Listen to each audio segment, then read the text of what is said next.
Abra sua Bíblia no livro do profeta Ageu. É isso mesmo. Está rodando um pouquinho ainda, se puder me ajudar aí. Ageu, no capítulo 1.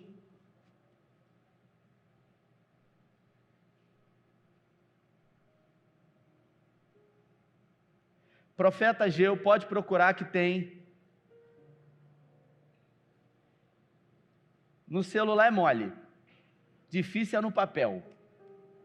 Se a Bíblia tiver aquela marcação aqui do lado, melhor ainda. Se não tiver, o segundo culto vai começar e algumas pessoas não vão achar, é difícil. Ageu é o segundo menor livro da Bíblia. Você que está em 2021, né, Tiago? Pessoal que decidiu no início do ano ler alguns livros. Você pode ler Obadias e Ageu, são 4 folhas, e você pode dizer, já li 2 livros esse ano, olha aí que coisa boa, né? Então, Ageu, você que não achou, fala assim, estou perdido, fica com medo não, você achou, diz achei, graças a Deus, acho que está todo mundo com o celular, diz assim na minha tradução, Ageu no capítulo 1, no 2º ano do rei Dário, no 6º mês, no 1º dia do mês, veio a palavra do Senhor por intermédio do profeta Ageu a Zorobabel, filho de Salatiel, governador de Judá, e a Josué, filho de Josadaque, o sumo sacerdote, dizendo, assim fala o Senhor dos exércitos, este povo diz, não veio ainda o tempo para o templo em que é a casa do Senhor deva ser edificada.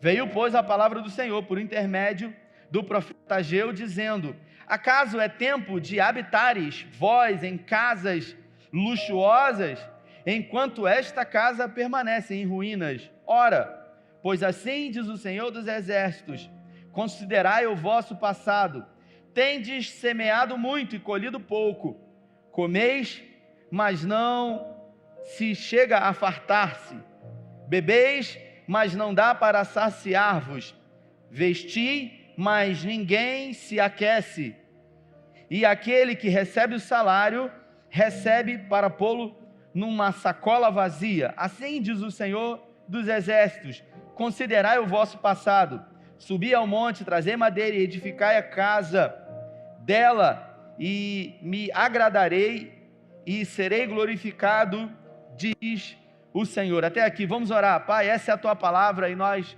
pedimos nessa noite que em graça o Senhor fale conosco aqui.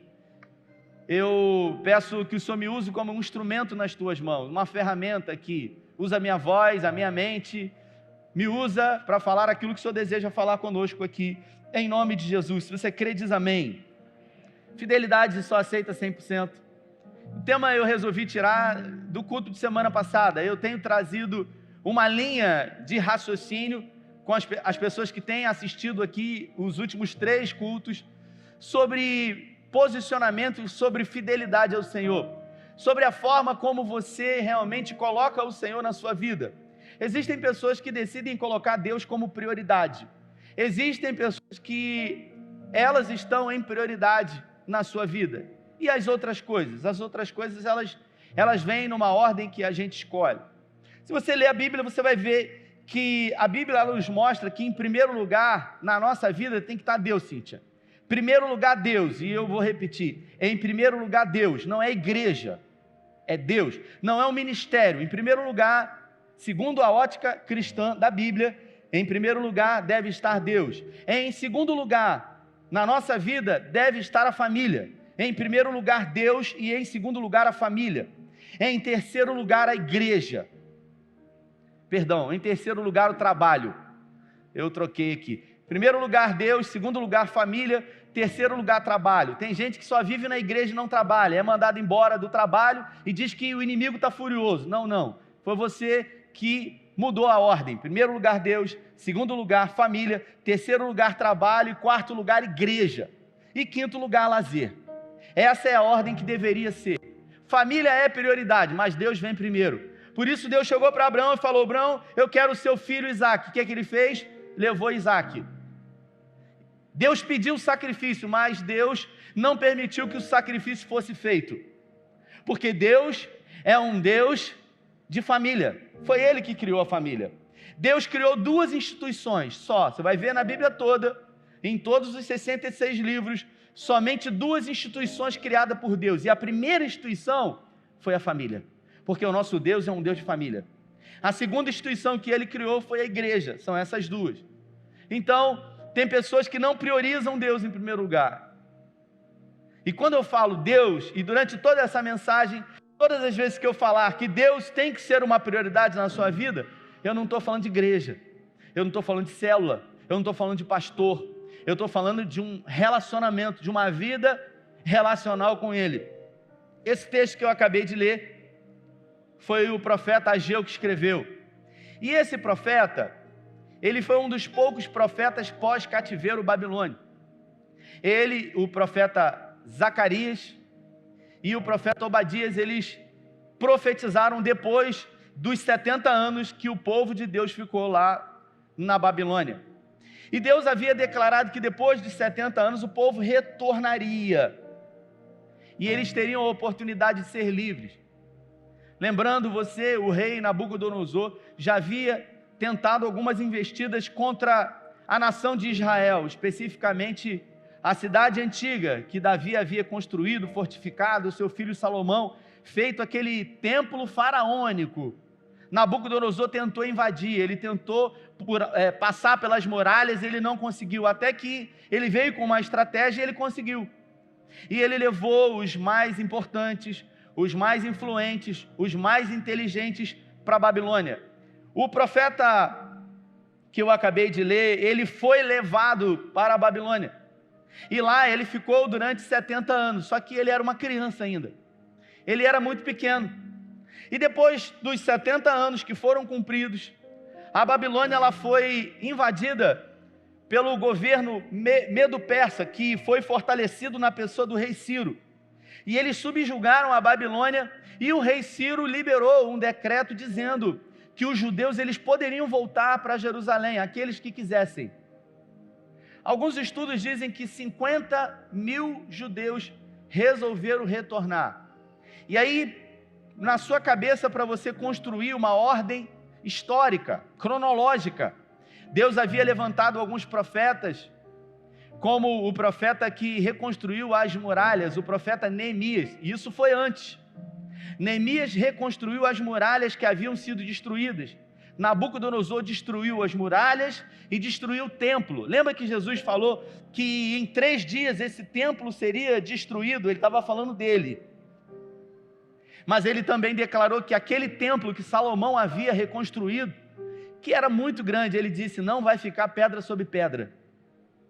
E isso aconteceu, Cíntia, porque Salomão revestiu todo o templo de ouro. As paredes, elas eram revestidas de ouro.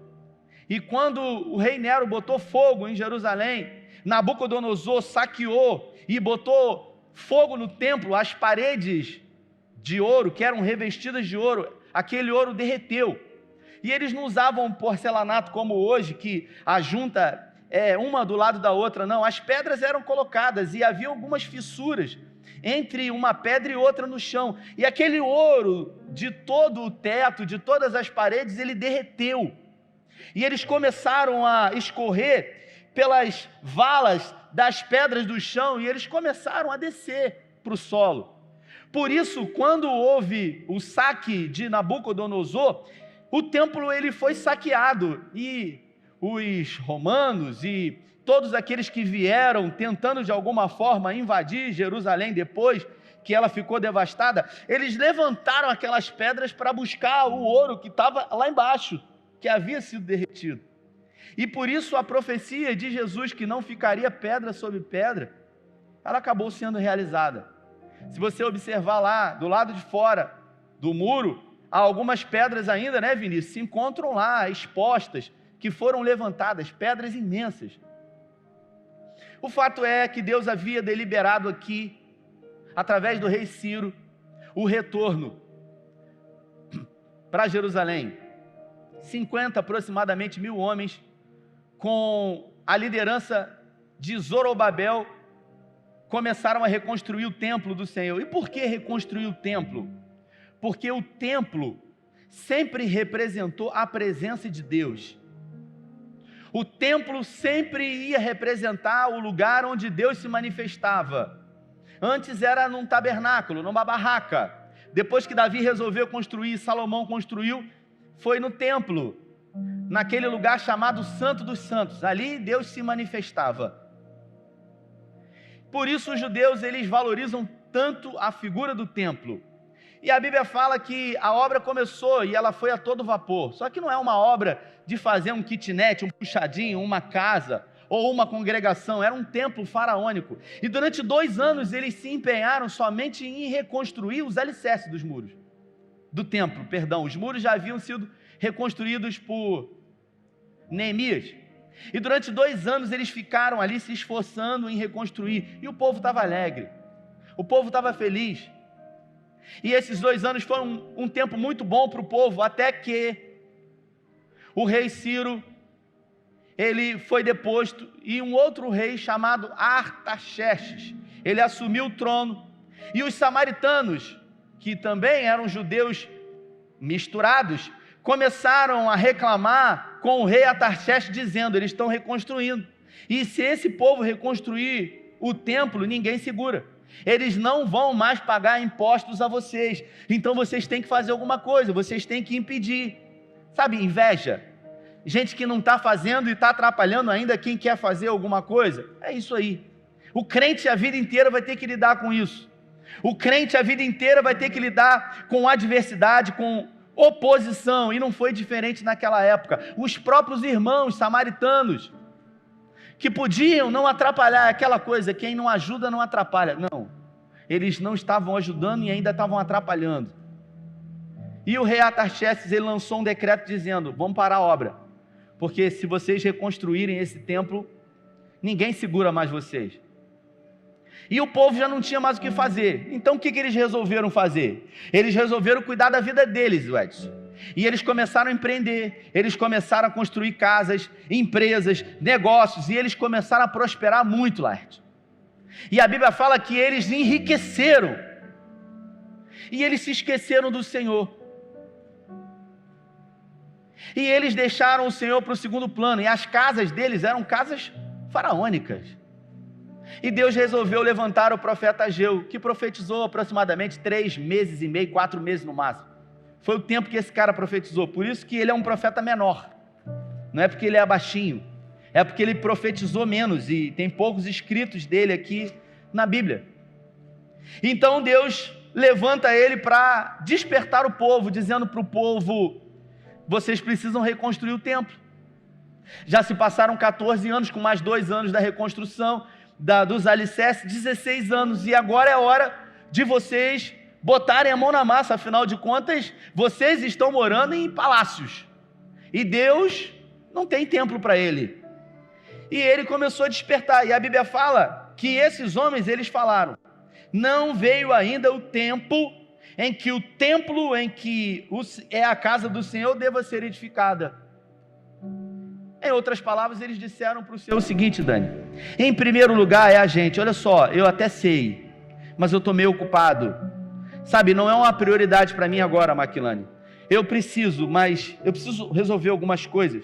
É gente que, quando o evangelho é pregado para essa pessoa, ela diz o seguinte: eu tenho que resolver algumas coisas primeiro, sabe, eu tenho algumas coisinhas que eu preciso fazer, que eu preciso resolver. Como quem a gente é dono do nosso tempo. A gente não é dono de nada. Você não escolhe o nome que você tem, escolheram para você. Você não escolhe a mãe que você ia ter, o pai que você ia ter. Você não escolhe os irmãos, você escolhe o marido e a esposa. Às vezes se arrepende, vou falar baixinho. Então pouca coisa a gente escolhe, mas colocar o nosso Deus em prioridade é uma escolha nossa. E aquele povo disse: não é tempo, não é tempo, a gente tem outras prioridades, vamos fazer outras coisas. E Deus então diz para eles o seguinte: olha só, vocês até prosperaram, vocês têm dinheiro, mas Deus pergunta: o dinheiro resolveu todos os problemas de vocês? E Deus então pergunta, versículo 6, Vocês semeiam muito, mas vocês colhem pouco. É gente que até tem, mas está sempre faltando. É gente que trabalha, sabe? Trabalha e não vê resultado. Essa semana, Giovanni, eu assisti um vídeo de WhatsApp, esses vídeos, de uma jovem que não tinha 30 anos de idade, ela gravou, me mandaram esse vídeo e ela disse o seguinte: olha, o meu pai sempre trabalhou muito. Não sei se você assistiu esse vídeo. Ela disse: o meu pai sempre trabalhou muito, deu um duro danado para deixar, sabe, bens para mim e para os meus irmãos. E aquela jovem dizendo: e quando o meu pai, ele chegou a uma certa idade, ele foi surpreendido pelo câncer, e ele lutou contra o câncer, e o câncer venceu o meu pai morreu. O meu pai me deixou muitos bens, e ela disse: mas eu daria tudo o que o meu pai deixou para mim, para ter a oportunidade de dar mais um abraço nele. A gente acaba percebendo que o que realmente os nossos filhos desejam de nós não são os bens, não é o dinheiro, e sim a presença. Não é o presente, eu vou repetir, é a presença. Porque existem estudos hoje que mostram que pessoas que receberam heranças, Cíntia, e a vida dessas pessoas sempre foi muito fácil, e quando de uma forma abrupta o seu pai ou a sua mãe falta, as pessoas que suaram para ter isso, os herdeiros, eles perdem tudo em poucos meses ou anos, porque você só consegue dar valor àquilo que custou algo para você. E a gente vive juntando as coisas e achando que a gente vai dar para os nossos filhos. Você tem que fazer mais por eles mesmo, mas o que o filho realmente deseja é a presença. O meu filho aprendeu uma frase, Giovanni: eu posso estar fazendo o que for, e às vezes estou resolvendo coisas no telefone, falando com pessoas, mas quando ele fala essa frase, corta o meu coração. Ele fala, tem 3 anos, está aprendendo a falar, e ele fala assim para mim: Dani, papai, vem brincar comigo. Irmãos, quando eu escuto aquilo, meu coração aperta. Eu falo assim: cara, eu preciso atender a esse chamado, porque senão um dia eu vou me arrepender. E eu largo tudo e eu fico lá brincando com ele, porque o que ele quer não é presente, é presença. E aqui, o que Deus queria desse povo era um relacionamento. E Deus então fala para o povo: vocês semeiam muito, mas vocês colhem pouco. Vocês não se fartam. Vocês bebem, mas vocês não conseguem se saciar. Vocês estão sempre vestidos, mas vocês nunca conseguem se aquecer. Ele não está falando de frio, de calor, de roupa de inverno. Ele está falando de uma busca por saciedade que está sendo colocada em lugares errados. Existe um prazer na compra, isso é um fato. Quando você tem a oportunidade de comprar um bem, uma roupa, um sapato. Um dia minha esposa me chamou, a gente está sempre no shopping, e ela falou: vamos dar uma passadinha aqui na frente dessas lojas. Eu falei: minha filha, a Bíblia fala, vamos afastar da aparência do mal. É antes do mal. Sabe, Elaine? É aquela coisa, eu só vou dar uma olhadinha. O problema é esse, Elaine, porque quando você olha, vai que você gosta, Andréia. E aí, quando gosta, Patrícia, já era. Sabe o que acontece? Você fala para você mesmo assim: eu preciso desse sapato, né, Aline? Eu preciso. E aí é a felicidade, eu preciso. Tem algum problema nisso? Não. Isso tira o teu sono. Se você está na porta da loja, você entra e você compra, mas se você não tem o dinheiro, você fica na luta, vai embora e fica pensando: eu preciso, né, Vilma? Eu preciso. E aí, enquanto você não comprar o sapato, você não fica feliz. É assim ou não é, Giovanni? E aí ela compra o sapato, depois ela compra, aí bota na frente do espelho, e aí olha: que lindo. Gente, olha, que lindo. Preciso de uma saia para combinar. Preciso de uma bolsa. E as necessidades, elas só vão aumentando, e a gente acaba se iludindo, porque aquilo que a gente comprou e chegou até nós trouxe um certo gozo momentâneo e depois passa.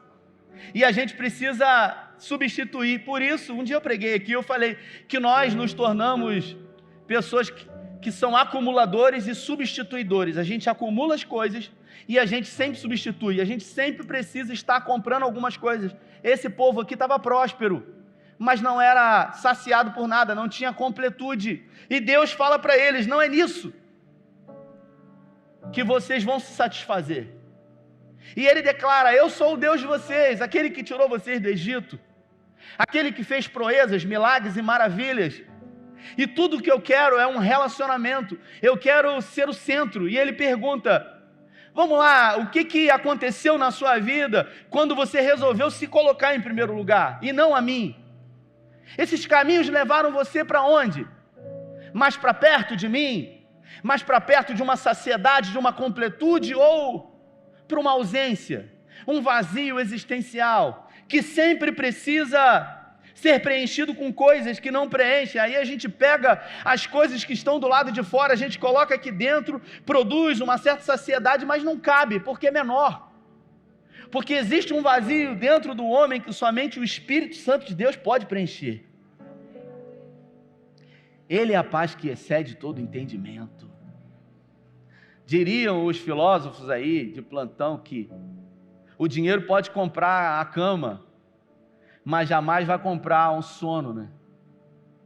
O dinheiro pode até comprar as pílulas, as drogas que vão produzir o sono, mas é um sono artificial. É gente que vai viver cansado, dorme cansado e acorda mais cansado. Vivemos um feriado agora prolongado, você entrou no feriado cansado, vai sair dele mais cansado ainda. Essa prosperidade aqui não vinha de Deus, porque a prosperidade de Deus, ela não acrescenta dores. E Deus então resolve dizer para eles: vocês não me colocaram em primeiro lugar, e o que vocês tiveram com isso de positivo? Nada. Tudo que vocês têm agora não preenche o vazio que existe dentro de vocês, e por isso Deus dá uma direção, para que eles coloquem o Senhor como prioridade e reconstruam o templo que representa a presença do Senhor. Eu me lembro que, Edilson, que na minha época de jovem, eu tenho 42 anos, e quando eu era adolescente, poucas eram as casas que tinham televisão, sabe, Tiago? Eu não sou tão velho assim, mas eu me lembro que as casas antigamente, elas tinham na parede aqueles quadros que não eram fotografias, Aline, eram pintados, né, de mamãe e de papai, uma coisa horrorosa, gente. Quem lembra disso? Levanta a mão. Você é velho igual a mim, então. E o pessoal, na casa das pessoas, os sofás, as poltronas, elas eram viradas uma de frente para a outra. Você lembra disso, Edson? Os sofás, eles eram virados um de frente para o outro, porque o ambiente da sala era um ambiente de conversa, era um ambiente de comunhão, onde as pessoas ali na sala, Tuiane, elas tinham por hábito se assentar e conversar e dialogar e se relacionar. Nos dias de hoje, na minha casa é assim, e na sua casa nós temos um altar. O lugar mais importante e o lugar principal, ele é preparado para receber um eletrodoméstico chamado televisão. E tudo que está em volta da TV está ali para de alguma forma completar, para de alguma forma cooperar com a beleza da TV. E as poltronas, elas são viradas diretamente para a TV, para aquele lugar ali. E o ambiente de conversa, o ambiente onde as pessoas interagem, não existe mais. O que existe é uma adoração a uma TV. E eu não estou aqui pregando um tipo de fanatismo por quem assiste televisão. Não, eu estou dizendo que, sem perceber, a TV é o centro. A gente chega em casa, a primeira coisa que a gente liga é a TV, e tudo que vem de lá para cá é lixo. E a gente já vem da rua cheio de lixo, e a gente, quando liga aquilo, recebe mais lixo ainda. Então a gente fica assustado, paranoico, e aí as síndromes vêm. Crise de ansiedade, sudorese, palpitação, medo, fadiga, cansaço, pânico, pavor, Se uma pessoa espirra perto da gente do jeito que a gente está vivendo hoje, a gente fica assustado. Meu Deus. Se uma pessoa fala que sentiu alguma coisa, você já... Cadê o meu álcool em gel, né? A gente fica assim, irmãos, o tempo todo. A máscara é um ambiente, é uma peça de vestuário hoje, né, Cíntia? Você que é estilista. Ninguém vive mais sem isso. E a verdade é que dificilmente tão cedo a gente vai se livrar disso. Agora, quem livra? Quando o homem fala assim, olha, não tem mais jeito. Essa semana, uma querida aqui da nossa igreja, o esposo dela contraiu Covid e ontem ele precisou ser entubado. E durante a semana a gente falava e eu mandei um áudio para ele, orando por ele. E ele não era adepto ao cristianismo, não tinha por hábito vir à igreja. Mas mesmo assim eu conversei com ele, a gente trocou mensagem através da esposa. E no áudio ele falou, eu quero esse Jesus, eu preciso desse Jesus. Num leito de hospital, antes de ser entubado, ele disse, eu sei que Jesus vai me salvar. E eu disse, já salvou. Já salvou você. Mas o problema é que às vezes a gente só quer buscar Ele no limite, onde durante toda a vida a gente pode desfrutar de coisas extraordinárias nele, que só Ele pode produzir a nós. Por isso ele disse para Moisés, diga que o eu sou. E quando ele disse isso, ele disse, eu sou o quê? Eu sou o que você precisa. Se você precisa de sono, eu sou o sono do justo. E a Bíblia fala que o justo, ele deita e ele logo pega no sono, porque o Senhor é com ele. Não falta uma boa cama para dormir, mas também não falta o sono para nela usufruir. Você pode ter uma boa casa, não como esse povo aqui que tinha uma boa casa, mas não tinha um lar, um ambiente agradável, um ambiente gostoso de se estar. Tem gente que tem palácios, mas não tem paz. Me lembro de ter visitado uma vez na Praia do Forte um homem muito rico. O filho dele havia se jogado do primeiro andar, quebrou as 2 pernas. E um amigo em comum que foi visitar ele, daqui da igreja que está nos Estados Unidos hoje, ele disse, ao ver a relação desse meu amigo em comum com o seu filho, esse homem rico, ele falou, eu daria toda a minha fortuna para ter essa relação que você tem com seu filho. Inveja. Mas essa relação o dinheiro não compra, porque tem coisas tão importantes na vida do homem que o dinheiro não pode comprar. E essas coisas vêm de graça, mas não são baratas. Exige um preço a ser pago que não é em espécie.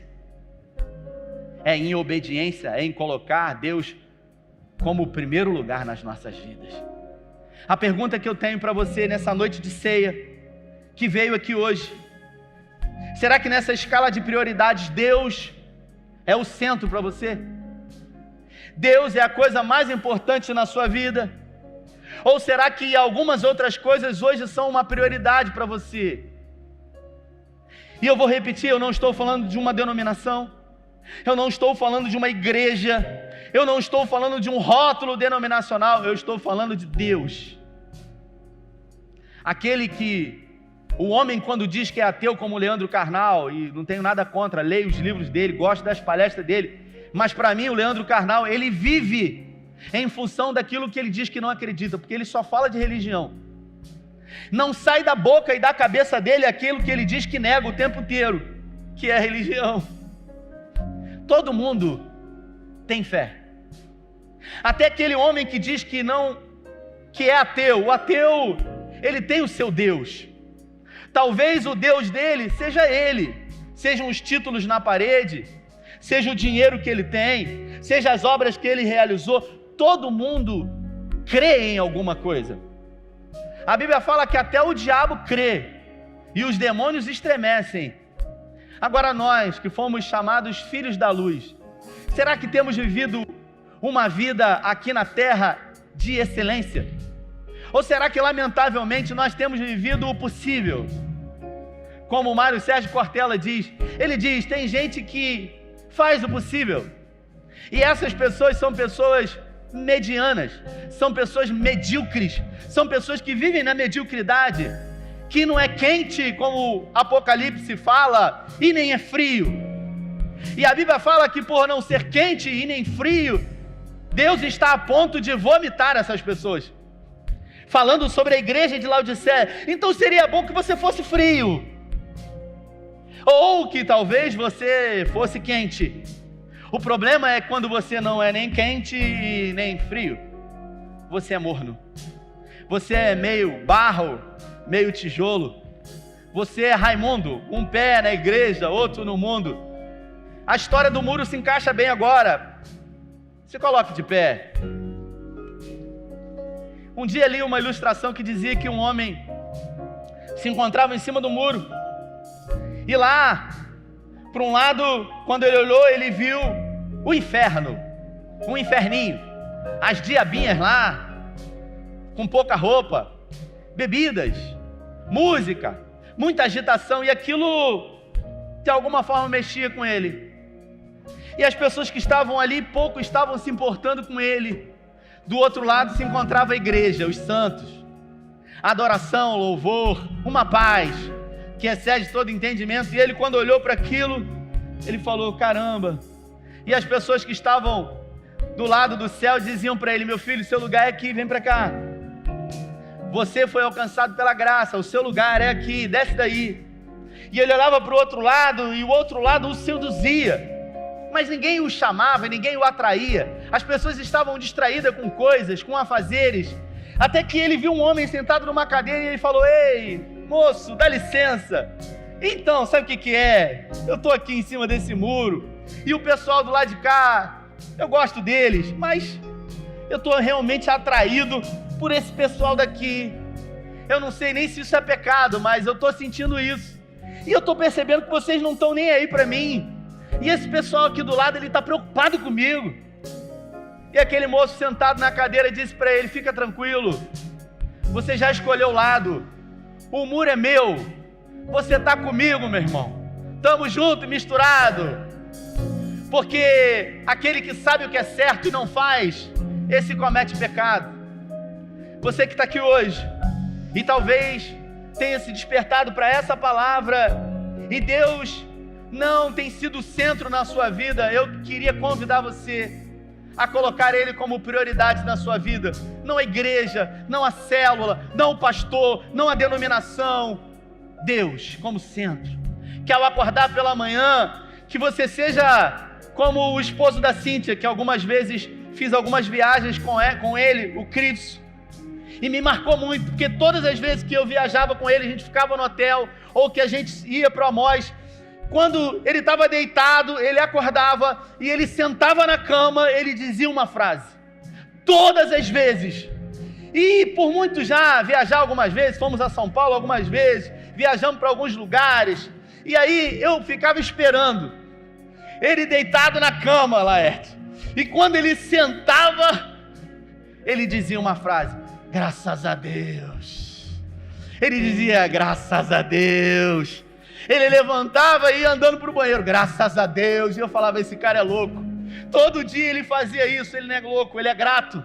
Ele é grato por mais um dia ter tido a oportunidade de acordar, de levantar, de respirar, de viver. Aleluia. Amanhã eu vou fazer mais um procedimento cirúrgico. Há 60 dias atrás eu fiz, botei um catéter, eu estou com um catéter aqui dentro. E amanhã eu vou internar e na terça-feira eu vou tirar. E eu fiquei com um tubo aqui, sabe, no órgão genital, até a bexiga, o nome disso é sonda. E olha, é um negócio que incomoda muito. E eu fiquei 2 dias num leito de hospital com esse negócio, sabe, Tiago? Já botou isso? É muito ruim, que Deus te livre desse mal. E sabe qual era o meu sonho lá? O meu sonho era fazer xixi no banheiro em pé. Porque eu estava fazendo xixi deitado numa cama, sem sentir, só com um negócio aqui dentro. O meu sonho era esse, e tem gente nesse momento que o sonho é poder fazer xixi em pé ou sentado. E você pode fazer isso hoje, e às vezes esquece de agradecer, e dizer obrigado, Senhor. Porque tem gente que tem que usar uma sonda o tempo todo. Obrigado, Senhor, porque eu estou aqui, não estou no hospital. Obrigado porque eu venci o Covid. Eu tive o Covid, não senti nada. Tem gente que morreu. Então, se você venceu o Covid, diga: obrigado, Senhor, porque o Senhor me permitiu estar aqui hoje. Seja grato pela família que você tem.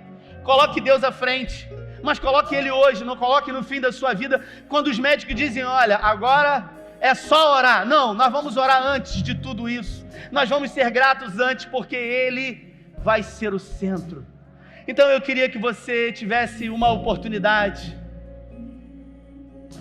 de colocar um altar no centro da sua vida para o Deus que te amou primeiro. Pela terceira vez eu vou repetir, eu não estou falando de religião, eu não estou falando de igreja evangélica, eu não estou falando de rótulo denominacional, eu não estou falando de célula, eu estou falando de Deus, porque tem gente que não está vindo à igreja, mas é mais crente do que muita gente que vive dentro de igreja, porque Deus é o centro. Então, se você pode, eu queria que agora você fechasse seus olhos no seu lugar, e que por um momento, ao ouvir esse louvor, você dissesse algumas palavras de gratidão ao Senhor, por coisas que Ele tem permitido você experimentar,